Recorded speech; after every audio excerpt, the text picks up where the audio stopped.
Welcome in, everybody. We are going live here just after the Chicago Bears defeat the Dallas Cowboys 31-14. This is the first win that the Bears have had all season. You know, Ben Johnson picks up his first win as head coach of the Chicago Bears. Chicago's improving to 1-2 on the year, and there's a lot to talk about, a lot of excitement, and I'm excited to break it all down with you here. So, as I'm recording this, they're kneeling it down, so I feel pretty comfortable saying 31-14 as Ben Johnson walks on out to greet Brian Schottenheimer.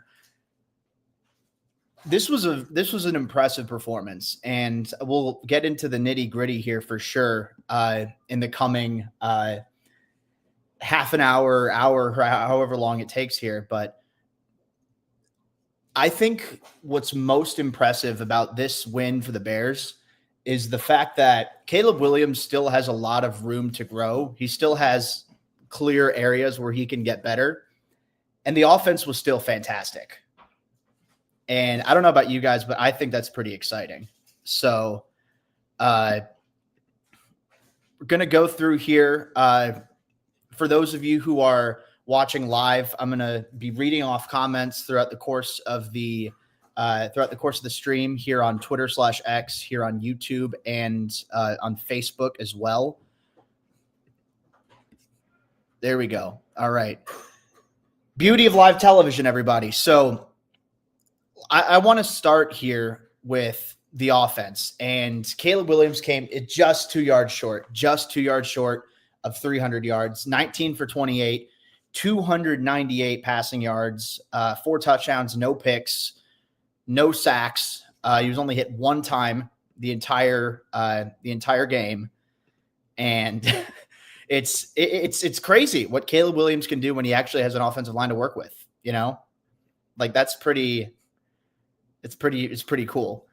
And I think that you're going through the course of the game, and I'm excited to see.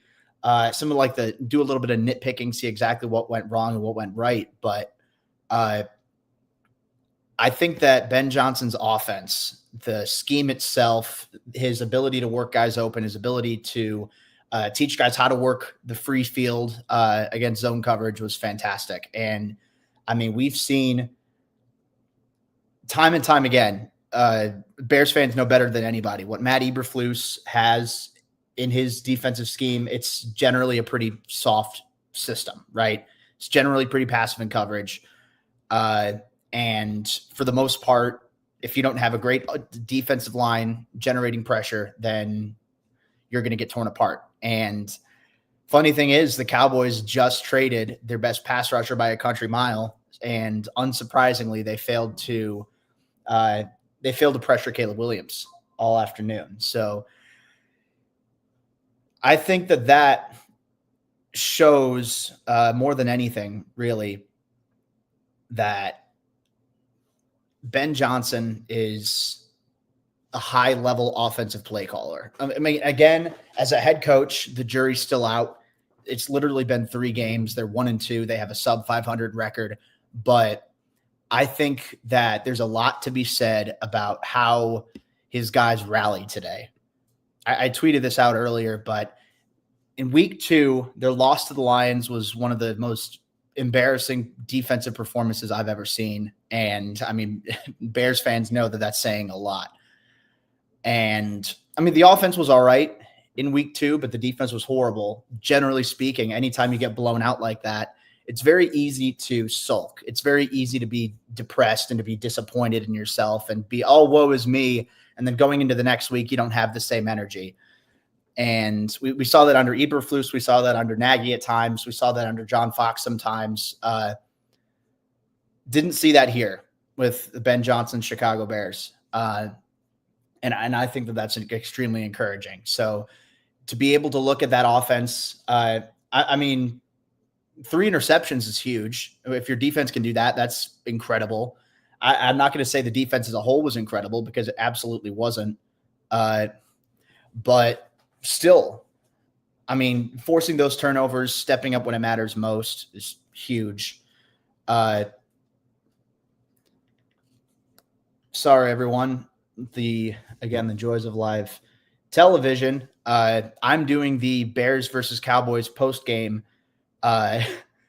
here on Second City Gridiron on the YouTube channel, on the Facebook page. And I also do the postgame recap at Windy City Gridiron. There are a couple things I forgot to do in the written article. So there we go.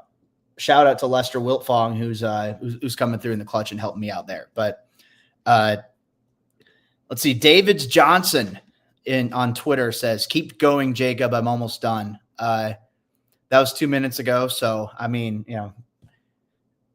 no telling exactly if he's done yet. I know I probably would be by then. Not very good. There's a comment here, Blake Matlock from Twitter as well. Definitely got to get some DB help. So I'm in agreement here. I think that, look, obviously the Bears are in a less than stellar situation and their cornerback room, given how many injuries that they have to work with, right? I mean, Jalen Johnson's out for the foreseeable future. Kyler Gordon's week to week. He didn't play against the Cowboys.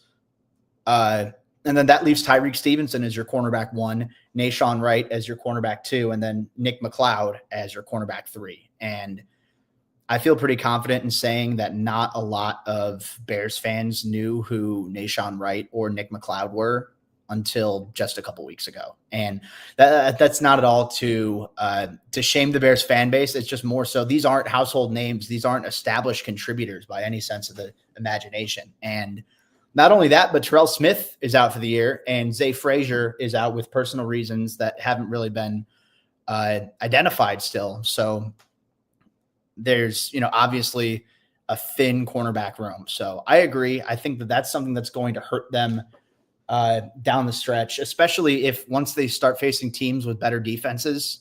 Like I'm looking at that Cowboys defense. That's probably one of the worst ones they're going to see this year. That's not to say the Bears can't do well against great defenses, because I think they're going to be able to this year. But it's still, you still need to be able to look at it from the perspective of, all right, we need to bring in cornerbacks because our offense maybe they'll score 31 points a game, but you don't want to have to rely on that every single time. So there's some interesting cornerbacks still available. Asante Samuel Jr., I don't know his full injury situation, but he showed some intriguing promise with the Chargers when he was a starter there, still on the market. Stephon Gilmore, old as hell, but he's still on the market.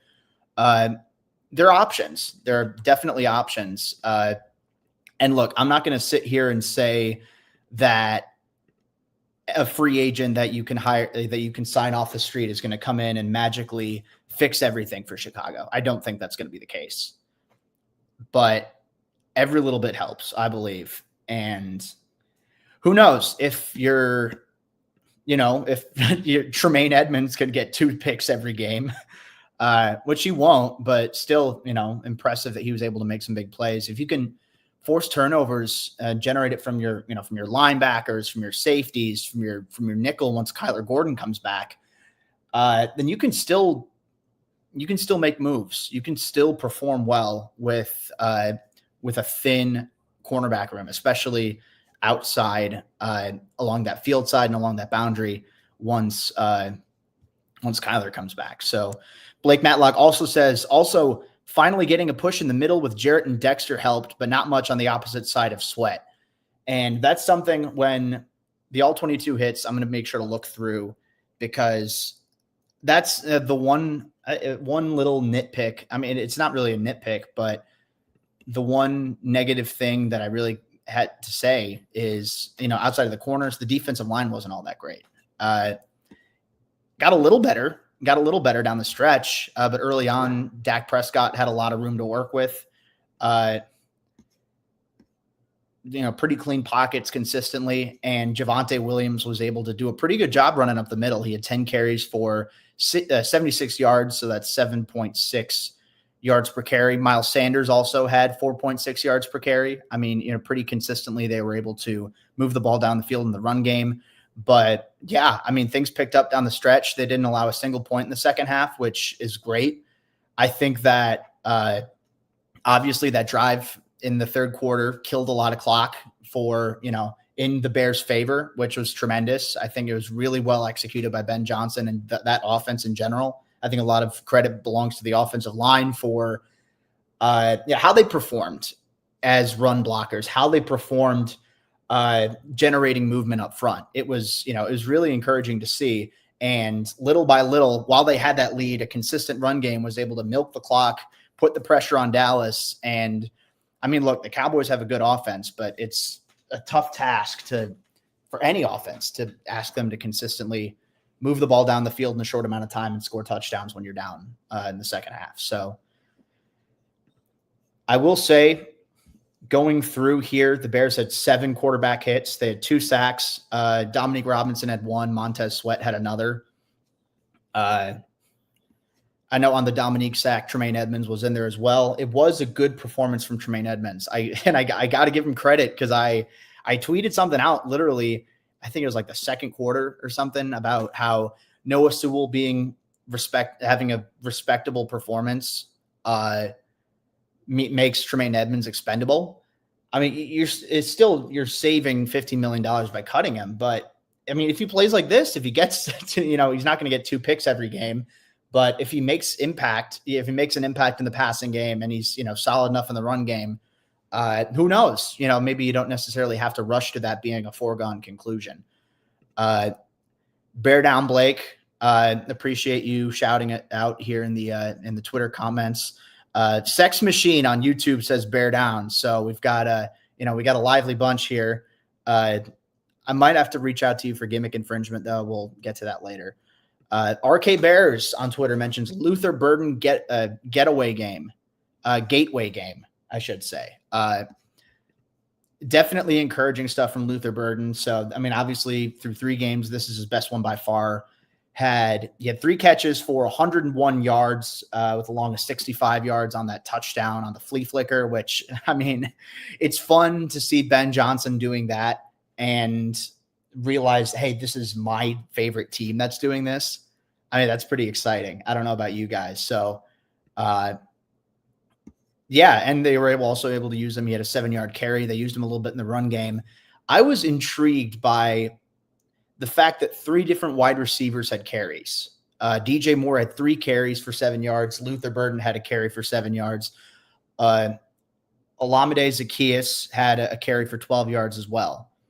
So I kind of like that, honestly. And it's creative when you consider the relative, the pretty thin running back group that the Bears have right now. I mean, DeAndre Swift had 2.5 yards per carry, not particularly amazing, but I mean, he contributed in the receiving game. He had, that 41-yard screen pass where he was able to make guys miss in the open field, which was pretty impressive. And he's still making his impact felt in some capacity.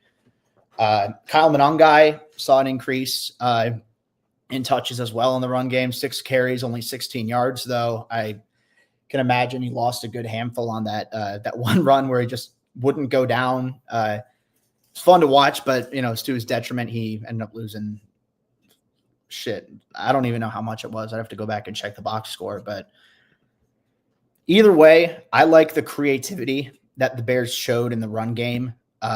Caleb Williams also had a couple design keepers in there as well.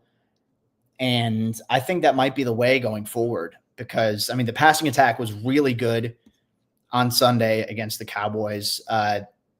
And if you don't have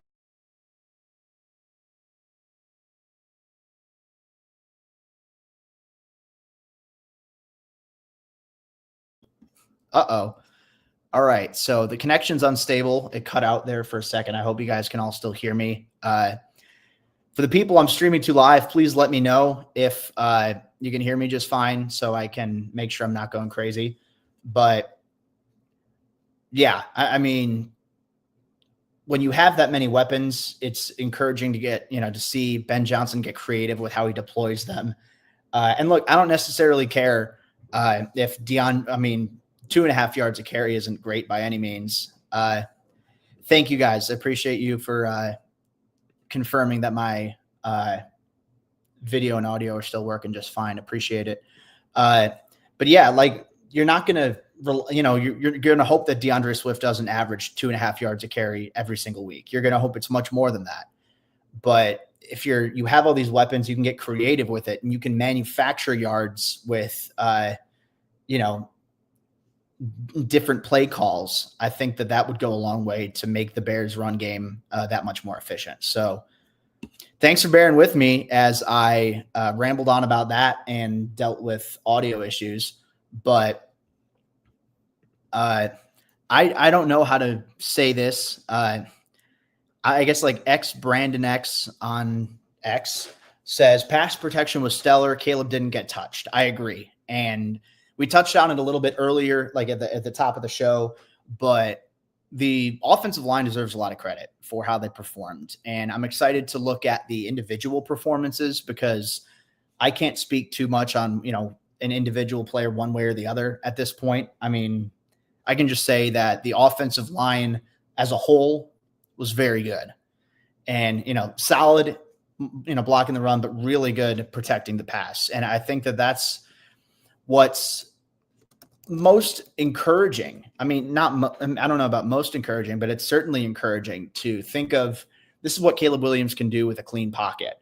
I don't remember exactly what the stat was, but I know he had a PFF grade above 90 when he had a clean pocket to work with against the Lions, which admittedly wasn't super often.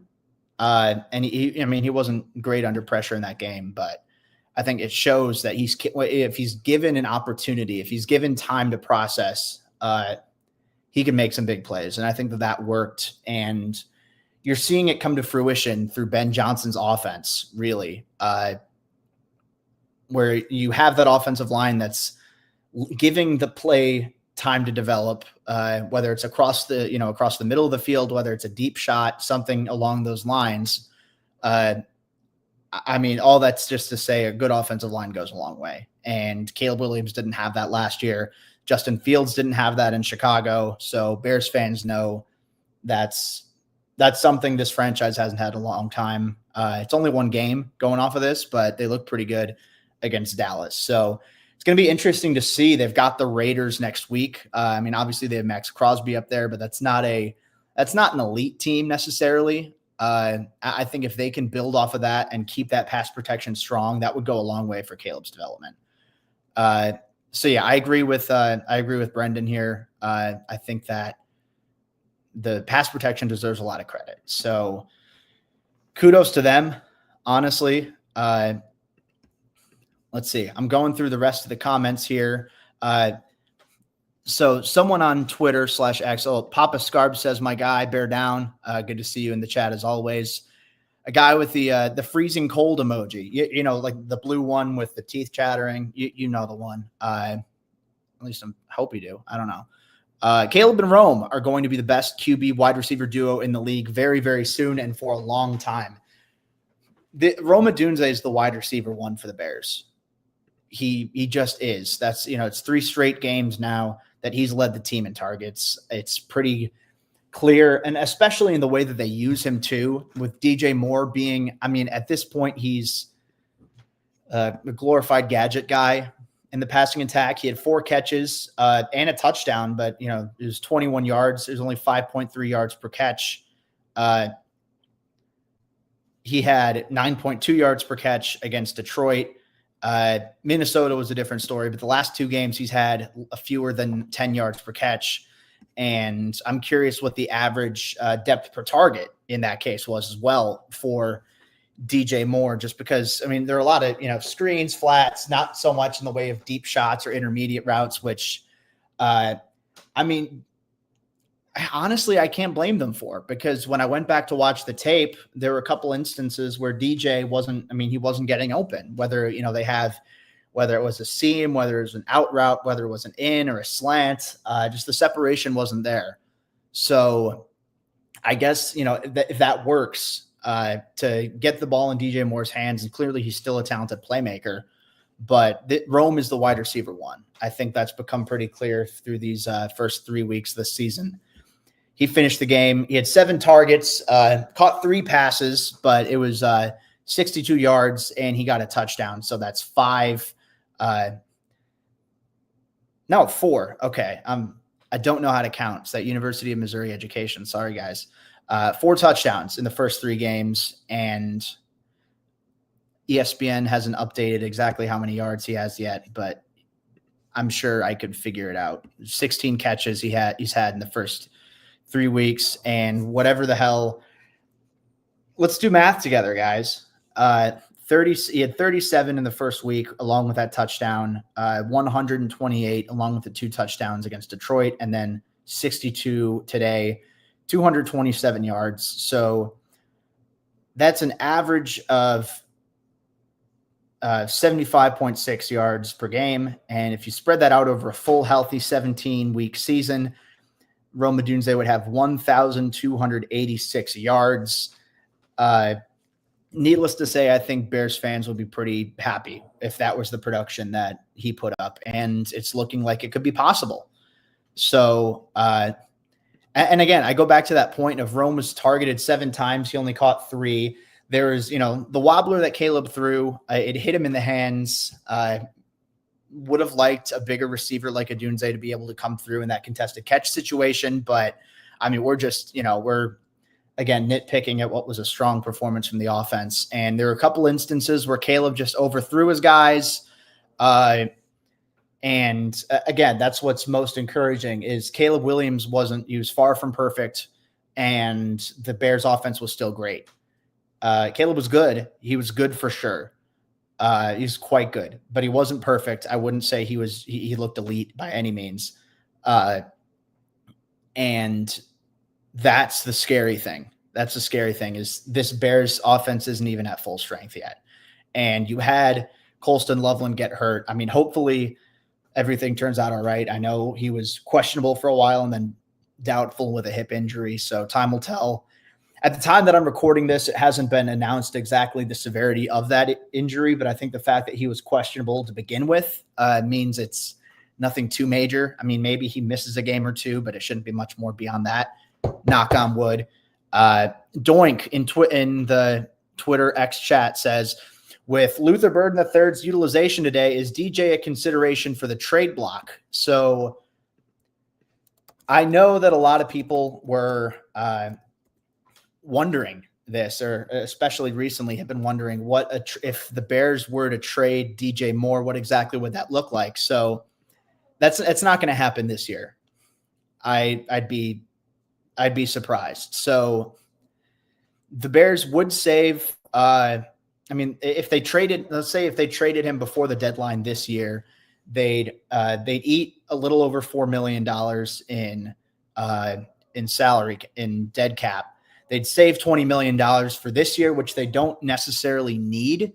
I mean, if you're in the middle of the season, getting an influx of $20 million isn't going to do anything unless you then trade for another massive player on another giant extension, which it's possible, but realistically, I don't think that's going to happen.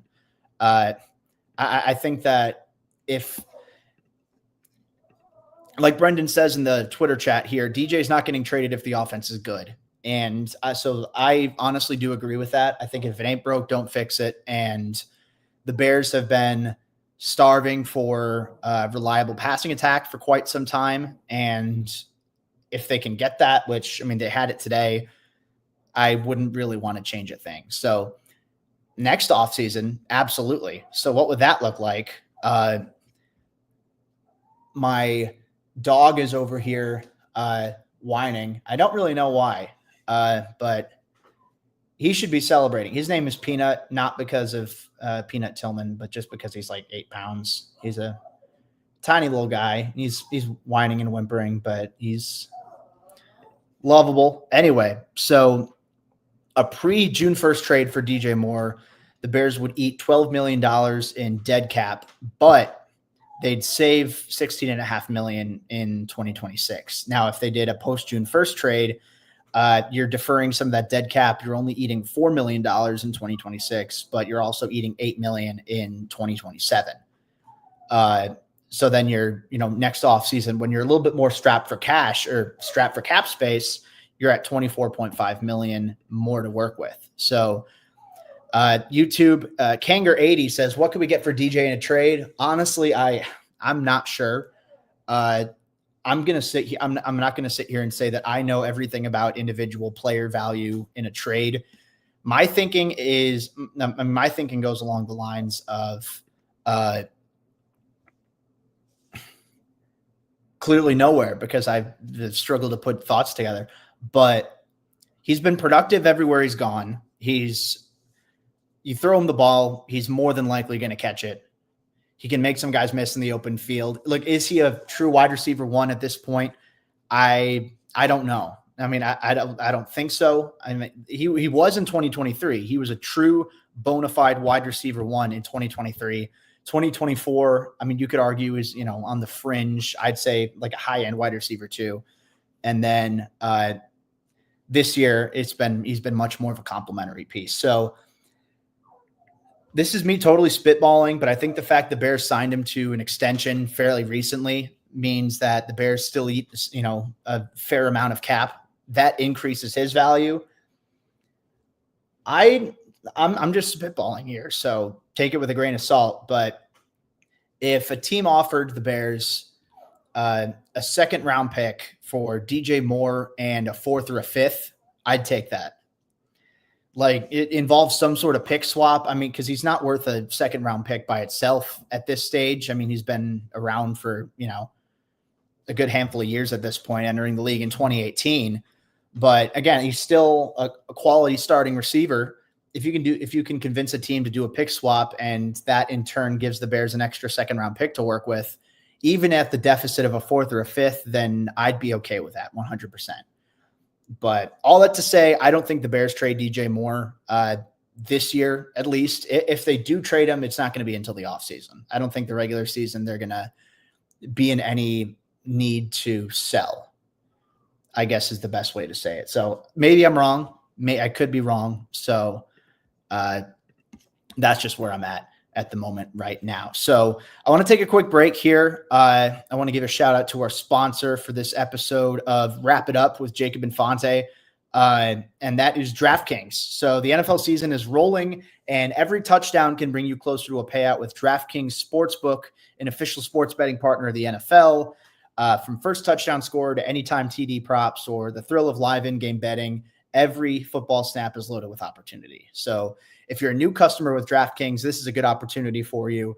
If you bet just $5, you'll get $200 in bonus bets instantly, and you'll also score over $200 off NFL Sunday Ticket from YouTube and YouTube TV. So I know I have NFL Sunday Ticket through YouTube TV, so I know that, every dollar counts. So download the DraftKings Sportsbook app and use code GRIDIRONPOD. That's GRIDIRONPOD.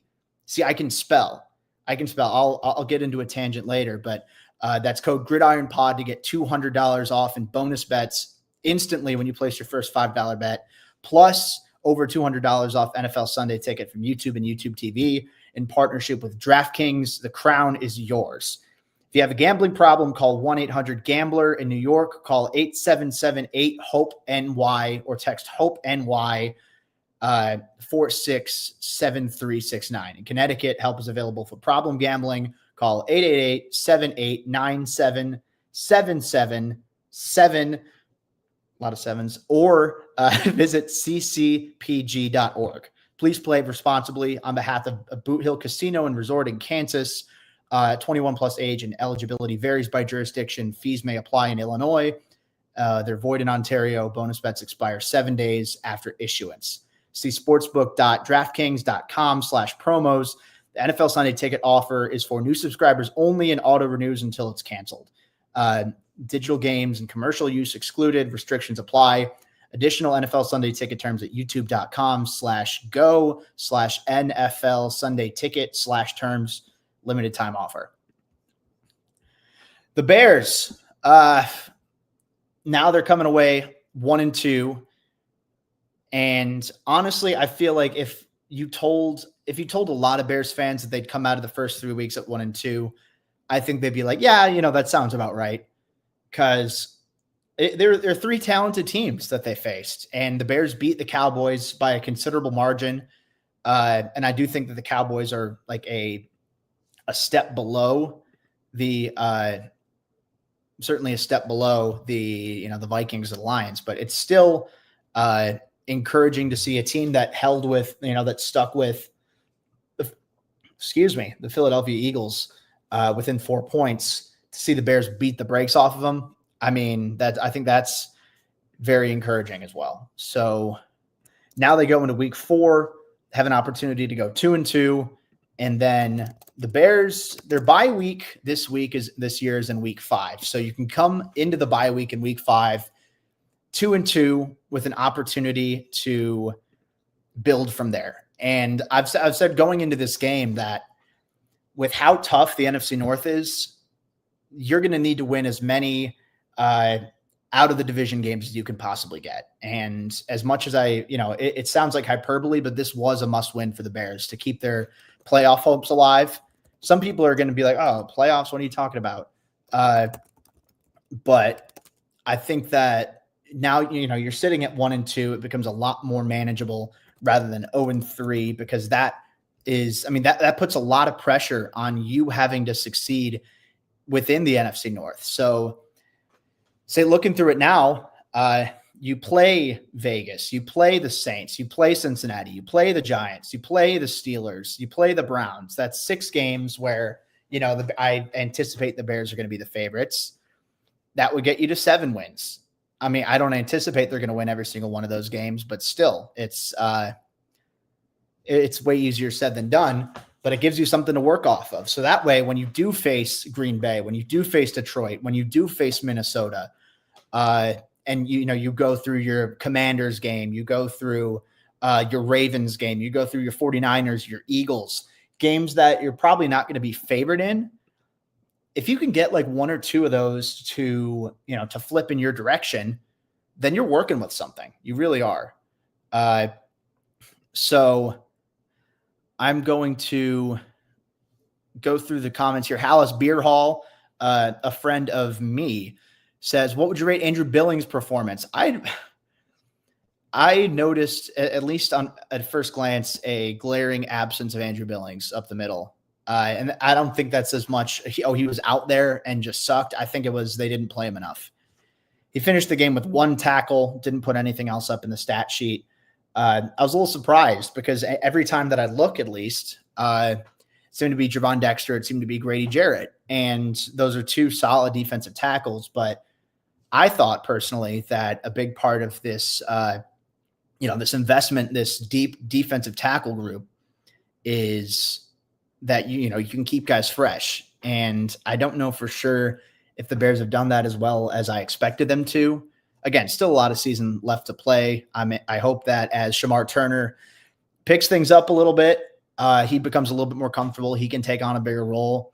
Hallis Beer Hall also says Dom Robb is a beast too. I was very happy that he was the one who picked up the first sack in this game. I feel like Bears fans everywhere have been holding out hope. Oh, maybe Dominique Robinson's going to be something. And look, I don't think anybody anticipates he's going to turn into like a high-level starter anytime soon. But if he can, pick up a sack here and there and, factor in the rotation, that's helpful. And I think that'll get him a decent, maybe not like an insane paycheck, but it could help him out, considering the fact this is the final year of his rookie deal. So Kanger80 in the chat says, what do you think about flipping right to the left side and starting Trapillo there? I keep going back and forth on this because, look, Darnell Wright, first and foremost, he struggles significantly with penalties to start the year. And I think that's something to be a little bit concerned about. So I don't know if that's going to be something where you flip him to the left side and then see, oh, well, he's having these struggles on the right side anyway. It becomes difficult because he was a left tackle his second to last year at Tennessee, and he was solid, but he was a lot better on the right side, and he's been a good right tackle in the league so far. This year, the tape has been solid, but obviously the penalties coming in at such a high rate dings that significantly. I don't know for sure if I'd do that. I'm going to try something here. So for the people here watching live, does this show up? Oh man, I'm cooking. All right, there you go. So I keep that down at the bottom here, the little ticker. I figured out how to work it on StreamYard, guys. We're cooking with grease. But I think it's also worth noting in the whole Ozzie situation that Ben Johnson thinks he's most comfortable at right tackle. I mean, because that's where he was at his best last year at Boston College, was at right tackle. Jude Bowery is a very good left tackle who returned to Boston College. I think he's going to be a pretty high draft pick next year. But Ozzie was on the right side of that, and he's more comfortable on the right side, and that's fine for now. But eventually someone's going to need to be a left tackle. And if you're taking a guy in the second round, you expect him to be a starter. And I don't think it's going to happen right out of the gate, but I certainly think there's potential to – I'll say this. I think it's more likely that the Bears flip Ozzie to left tackle and have him replace Braxton Jones in the starting lineup than I think it is that they flip Darnell Wright over to left tackle. Because I think if you're going to flip Darnell Wright to left tackle, I think that's something you do at the beginning of the year. And I think that if it's a midseason adjustment, I don't think that they're going to risk that. You have a solid starter on one end and then a question mark at left. If you flip Darnell to left tackle, you then have a question mark at left and a question mark at right. I think it's just, killing two birds with one stone in a bad way, if that makes sense. So I think if anybody's going to replace Braxton Jones at left tackle, which, I mean, he didn't seem, particularly bad at all against the Cowboys. But if anyone is going to replace him, I think it's probably going to be Ozzie or Theo, or maybe it's going to be Theo Benedict. So that throws a wrinkle into things. Personally, I think from a long-term development perspective, it would be more beneficial to have Ozzie in there. But Theo was really good in the preseason. And then when Darnell Wright was out for a couple of plays, Theo Benedict was the first tackle up. Granted, Ozzie was inactive, but I think that shows the top tackle, the top swing tackle right now for Chicago is Theo Benedict. So that'll be interesting to see. Hallis Beerhall also says, when is Monangai going to be our running back one? There were flashes. Don't get me wrong. There were definitely flashes with what he put together today against the Cowboys. I don't think he's all the way there yet. I'll keep this up here too. And look, I think the fact that, that the one run play he had that got blown up ate into his yards per carry average significantly. But even then, he wasn't bad. But I think that there's, maybe a little bit more aggressiveness that needs to be seen, a little bit more decisiveness in between the tackles. And that's normal, honestly, for a rookie running back, especially one in the seventh round. It's a faster game in the NFL. It's a more physical game in the NFL. It's going to take a little bit of time. So I think there's definitely potential for Monangai to step into a bigger role. And I think he does. I think the fact that he, didn't do anything week one, had, 7 carries last week, 6 carries this week. They value him as a part of the rotation, clearly. So for now, I think it's just making sure that things speed up for him mentally. And once that happens, then I think you're going to start to see a lot more of Kyle Monangai. So we will see. Hallis Beerhall also says you can't blame him for trying to break tackles. He would break those in the Big Ten. I mean, I agree. And look, I get it. From a competitor perspective, you want to fight through and you just want to, lower the shoulder and try and run over as many guys as possible. I get that. I don't know if I could relate because I sucked as a player. I know you'd understand that. So for those who don't know, me and I think the guy who's running the Hallis Beerhall account at this time, we played a little bit of high school football together. I didn't play all 4 years, but he was my favorite quarterback on the Infante shuffle. So I was a practice legend. I didn't do shit in the regular season. I didn't do shit in the games, but Sam knew how to get me the ball on those Infante shuffles, which were just the longest, most just abhorrent hitch and goes, but it would take me so long to slow down every single time that the cornerbacks thought that I was genuinely turning around, and then I was able to go upfield, and it would only work in practice. It wouldn't work in a game unless you had the best offensive line in the country, which, I mean, we had a pretty good O-line, but Another question here, is Dennis Allen only playing 2 linebackers now? Is that a Cowboys specific thing, or will that be the norm until Edwards is back? I mean, I anticipate it's going to be pretty similar, that the Bears use 2 linebackers the majority of the time. Just because, Dennis Allen, especially from a dime formation, he used a lot of those formations with the Saints, and what the Bears are ailing consistently at the cornerback position, it's going to be a lot tougher for them to reach those high numbers and high percentages of personnel usage. But still, I think, you're not running base 4-3 every single time. And when you have TJ Edwards, you have Tremaine Edmonds, you can factor Noah Sewell here into the mix. I think he's starting to, really come into his own as that linebacker 3 into that Jack Sanborn sort of role. Shout out Jack Sanborn, by the way. I was so sad that I had to root against him, but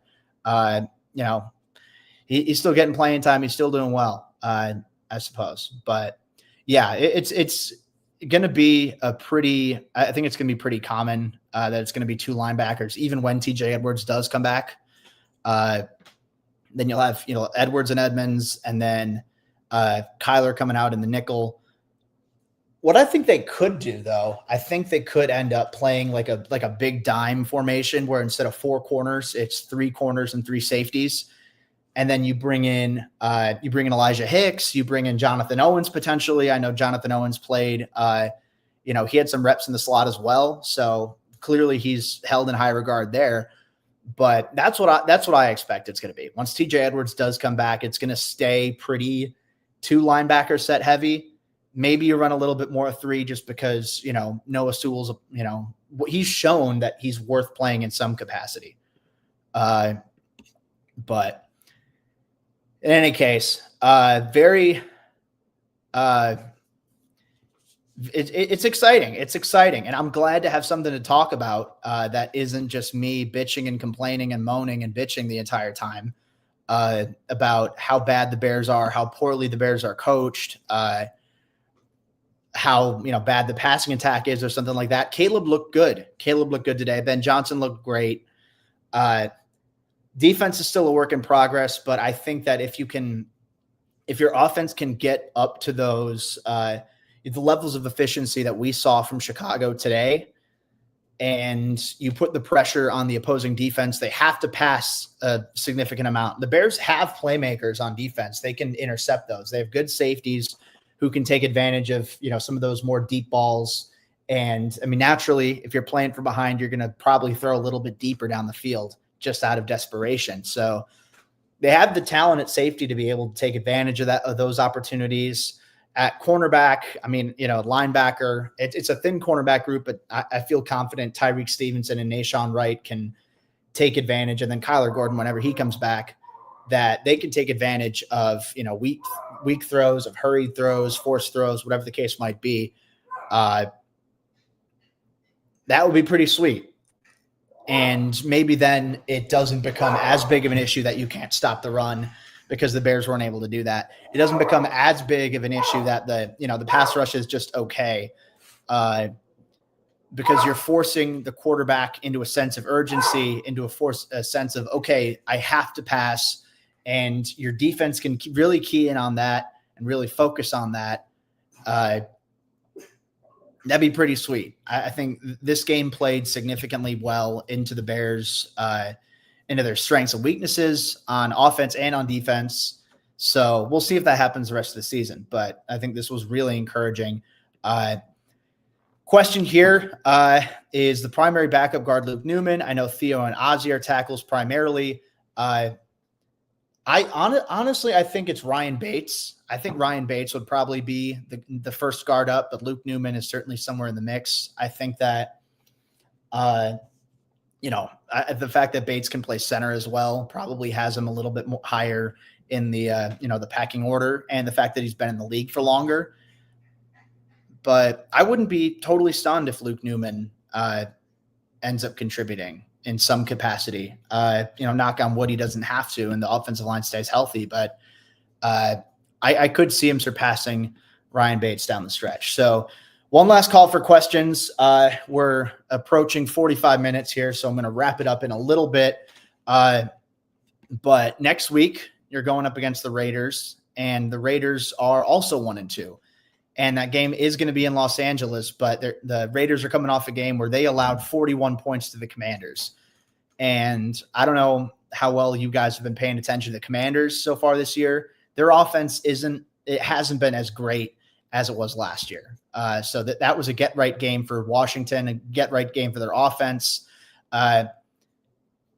Even without Jaden Daniels, Marcus Mariota was still plenty capable, and 3 different players scored rushing touchdowns for Washington in that win over the Raiders. So it's a good opportunity potentially. And then Hal's Beer Hall, one last one. Thank you for your insight and wisdom and knowledge, Jakester. We love you, of course. I love the people. What can I say? And I love you. I love everybody. It's I'm so glad that I, as the shaman of the Bears community, which I'm definitely not, but I'm playing up to be a shithead. Anyway, that interrupted my thought that I was saying, but it's a good opportunity for the Bears to be 2-2 going into the bye week. If you can stack 2 wins on top of each other, then you have a whole week to prepare for that game against the Commanders, which – look, it's a lot of the same players from last year. You know that they're going to really want to come back in that game. They're going to play with a vengeance because it's like, oh, we almost beat these guys, but we fucked it up at the last possible second. They're going to play with that mentality. And if the Bears go into that bye week with a whole bye week to prepare for Washington, and they go into it 2-2 with a win over the Raiders, which I think they can, betting lines, I believe. Let's see. Brad Biggs actually just tweeted a little bit ago. The Raiders open as a 2-point favorite over the Bears in Vegas next week. I could definitely see the Bears winning that game. It's not going to be a gimme by any means because, look, it's a Pete Carroll coach team, but the Raiders have struggled in the run game. Their offensive line has been poor. I think if there's any opportunity for the Bears pass rush to get on track, it's next week against the Raiders. And I mean, look, the offense is in a good place. It has been for the first 3 games of the season. So if you can keep the offensive momentum up, it's a game they could win. I'm not saying they're going to win, but it's definitely possible. So that would be sweet, wouldn't it? I mean, the sky was falling with, an 0-2 start. And statistically, yeah, an 0-2 start makes it a lot more difficult for the Bears to make the playoffs. I mean, I'd love to make the playoffs, but I'm more focused on how does Ben Johnson look? How does Caleb Williams look? How do the young guys look? How does Roma Dunze look? That's what I'm looking for in these coming weeks, and more than anything in the regular season. If they miss the playoffs but look really strong to close out the year, I'd be okay with that. But still, going into the bye week 2-2, you have a team that you lost to on the very last play of the game with an inferior roster, with an inferior coaching staff last year. Who knows? Then maybe you can get something rolling, and then you play the Saints down the stretch. So a lot of reason to be optimistic. I'm not saying, oh, the Bears are back for sure, because, I mean, who knows? But this was a get-right game. Ben Johnson's guys stepped up when it mattered most. A lot of credit belongs to that coaching staff. A lot of credit belongs to those players for how they bounced back. I'm excited to see how they turn out this coming week against the Raiders and see if they can continue to build that momentum, because the arrow is trending up in Chicago, and that's a really exciting thing to think about. Still a long way to go, still a lot of room for improvement, but if you can say there's a lot of room for improvement and still win 31-14 over the Dallas Cowboys, then, you've got something.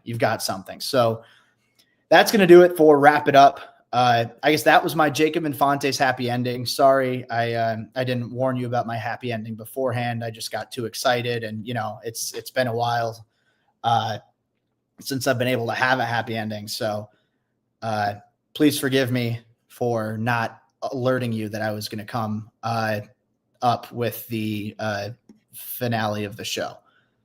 But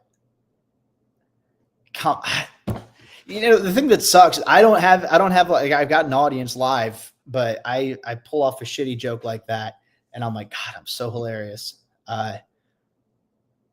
I'll never know.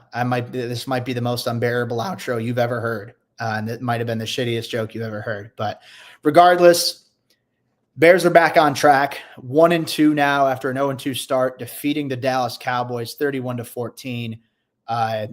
Tune in next week where hopefully we can talk about another Bears win over the Raiders, but we'll cross that bridge when we get to it.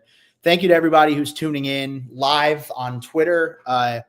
Twitter/X, going on my stream at Jacob Infante 24, or watching through the Second City Gridiron page on YouTube, on Facebook.